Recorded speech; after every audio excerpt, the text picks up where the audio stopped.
Dear friends, welcome to my YouTube channel. माझ्या YouTube चॅनलवर आपणा सर्वांचे स्वागत आहे. I am mister Santosh Misal, assistant teacher, residential high school, Shevgaon.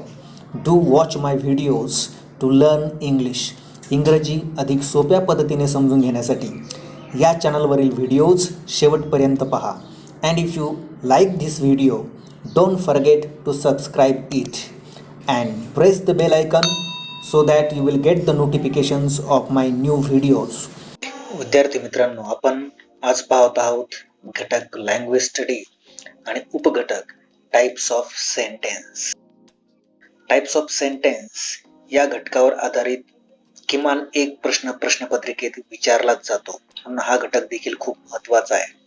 परंतु या घटकावरील प्रश्न सोडवण्यापूर्वी आपणास काही गोष्टी लक्षात ठेवणे फार गरजेचे आहे. 1. दिलेल्या प्रश्नाचे काळजीपूर्वक वाचन करा. 2. वाक्याचे प्रकार आणि त्यांची वैशिष्ट्ये समजून घ्या. 3. कोणता WH वर्ड काय सूचित करतो हे लक्षात घ्या. आता आपण वाक्याचे प्रकार पाहू. वाक्याचा पहिला प्रकार आहे असर्टिव्ह सेंटेन्स, म्हणजेच विधानार्थी वाक्य. It makes statement. हे वाक्य विधान तयार करते, म्हणून त्याला आपण स्टेटमेंट्स असे देखील म्हणतो. It begins with subject and verb. या वाक्याची सुरुवात कर्ता आणि क्रियापदाने होते. It ends with full stop. तर वाक्याचा शेवट हा पूर्णविराम देऊन होतो. वाक्याचा दुसरा प्रकार आहे interrogative sentence.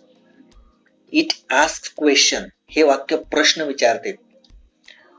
It begins either with WH word और हेल्पिंग वर्ब. याची सुरुवात एक तर WH वर्डने किंवा सहाय्यकारी क्रियापदाने होते.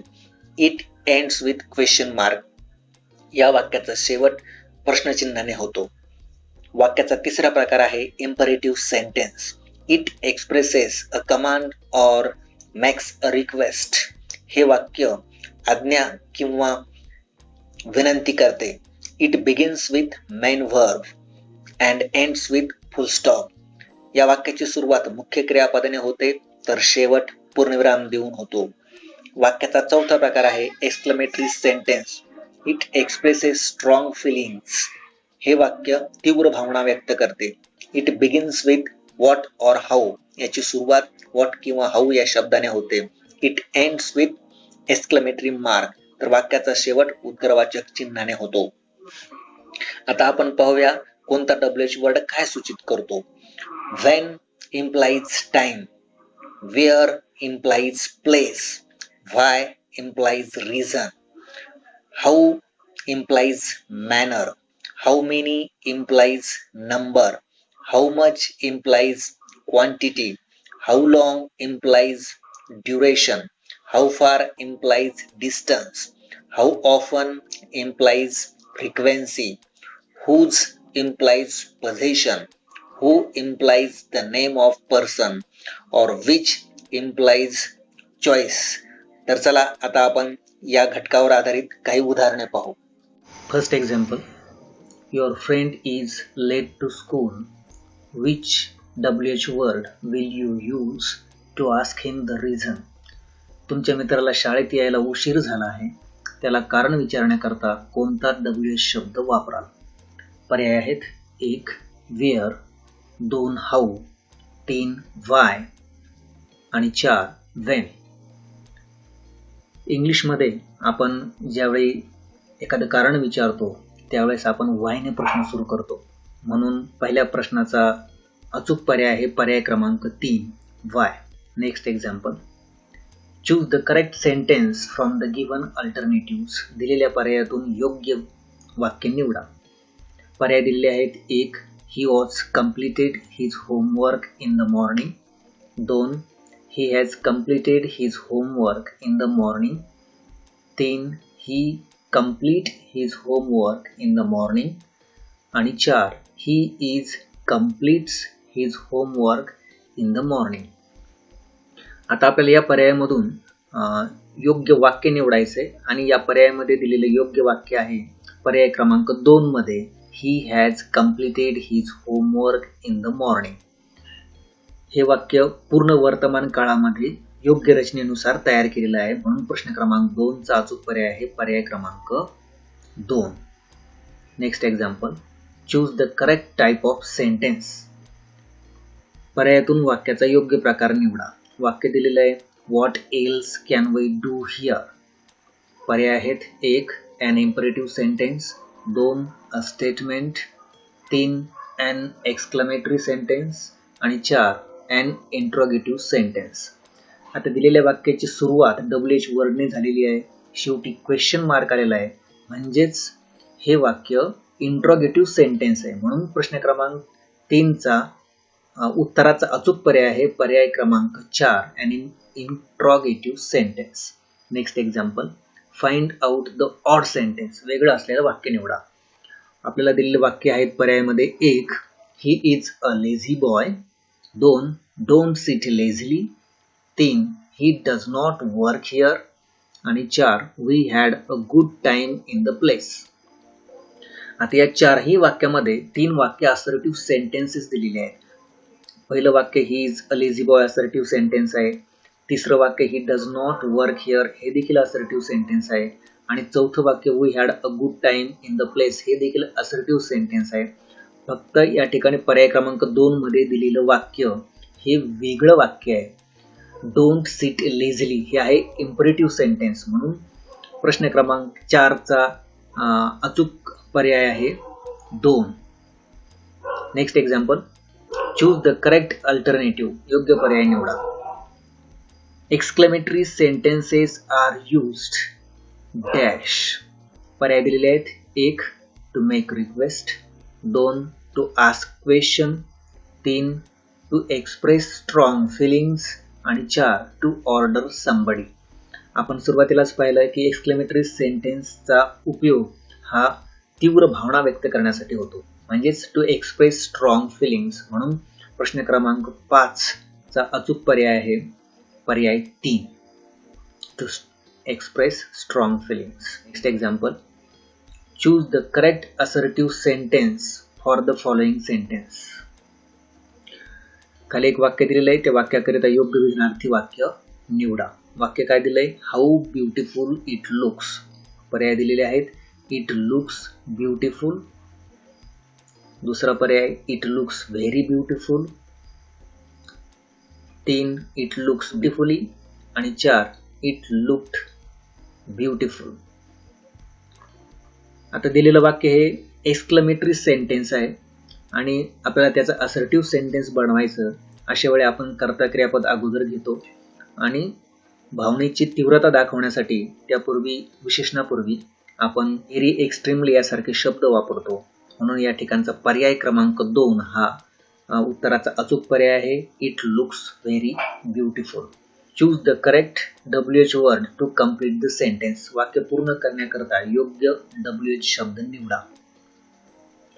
Dash can I do for you. पर्याय दिलेले आहेत 1 वेअर, 2 व्हाय, 3 व्हेन आणि 4 व्हॉट. तर या प्रश्नामध्ये अचूक उत्तराचा पर्याय आहे पर्याय क्रमांक 4 what can I do for you, कारण हा पर्याय घेतल्यानंतर योग्य प्रकारे WH क्वेश्चन तयार होतो. Next example, how many interrogative sentences are there in the following. पुढे दिलेल्या चौकटीत प्रश्नार्थक वाक्य किती आहेत. चौकटीतील माहिती आपण वाचूया. Why are you pulling the dog's tail. What a poor animal. What pleasure do you get in hurting it? Leave it at once. Are you listening? पर्याय दिलेले आहेत 1 2. पर्याय क्रमांक 2 मध्ये दिलेले आहेत 4. पर्याय क्रमांक 3 मध्ये दिलेले आहेत 3 आणि पर्याय क्रमांक 4 नन, म्हणजे एकही प्रश्नार्थक वाक्य नाही. तर आपल्याला या माहितीमध्ये शेवटी प्रश्नचिन्ह आलेले असे 3 वाक्य आहेत. पहिलं वाक्य आहे why are you pulling the dog's tail. त्यानंतर तिसऱ्या वाक्याच्या शेवटी प्रश्नचिन्ह आहे what pleasure do you get in hurting it. आणि शेवटच्या वाक्यामध्ये आर यू लिसनिंग क्रियापदाने सुरुवात झाली, शेवटी प्रश्न आहे, म्हणजे या ठिकाणी 3 प्रश्न तयार झालेले आहेत, म्हणून प्रश्न क्रमांक 8 च्या उत्तराचा अचूक पर्याय आहे पर्याय क्रमांक 3.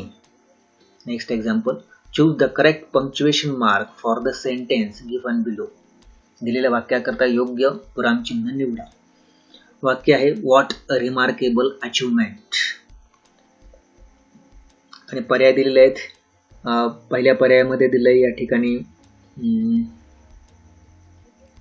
फुल स्टॉप, दुसऱ्या पर्यायामध्ये क्वेश्चन मार्क, तिसऱ्या पर्यायामध्ये कॉमा आणि चौथ्या वाक्यामध्ये एक्सक्लेमेटरी मार्क.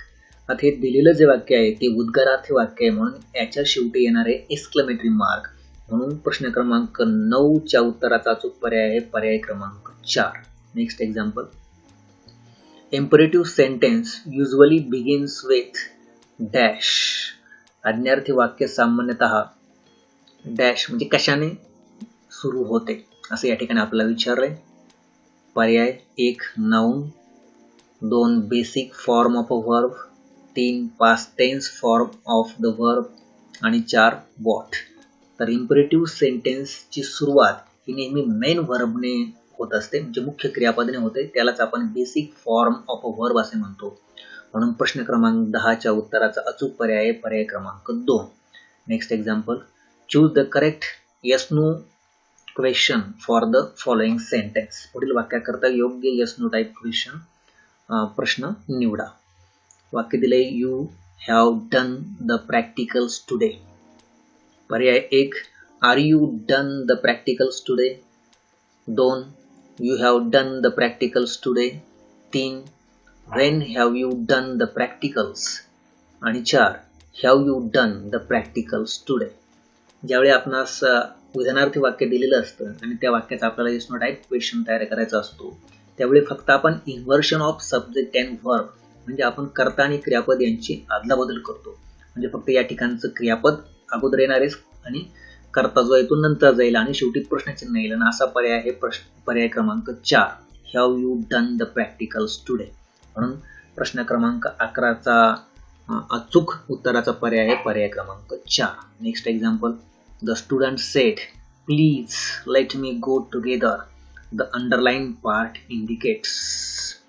या वाक्यामध्ये अधोरेखित केलेला भाग काय दर्शवतो? पर्याय आहेत 1 a command, 2 a request, 3 an obligation आणि 4 अ ग्रीटिंग. वाक्य वाचल्याबरोबर आपल्या लक्षात येते वाक्याची सुरुवात प्लीज या शब्दाने झालेली आहे म्हणजेच या वाक्यामध्ये रिक्वेस्ट आहे. म्हणून प्रश्न क्रमांक 12 च्या उत्तराचा अचूक पर्याय आहे पर्याय क्रमांक 2. Last example, choose the correct option which does not match the situation. प्रसंगाला साजेसा नसलेला योग्य पर्याय निवडा. प्रसंग काय दिलाय? Raman got first prize in competition. His mother was happy she said. पर्याय दिलेत 1 what a pleasant surprise, 2 what a clever boy you are, 3 how hardworking you are आणि 4 डोंट रन अवे. आता या प्रश्नासाठी अचूक पर्याय आहे पर्याय क्रमांक 4 जो या सिच्युएशनला साजेसा नाही. म्हणून प्रश्न क्रमांक 13 च्या उत्तराचा अचूक पर्याय आहे पर्याय क्रमांक 4 डोंट रन अवे. रमनला फर्स्ट प्राइज मिळालंय आणि त्याची आई त्याचं कौतुक करते परंतु या वाक्यामध्ये मात्र कौतुकाला साजेसं असं विधान नाही. जर तुम्हाला हा व्हिडिओ आवडला असेल तर नक्की शेअर करा आणि याच चॅनलवरती पुढे येणारे व्हिडिओ अवश्य पहा. Thank you for watching this video.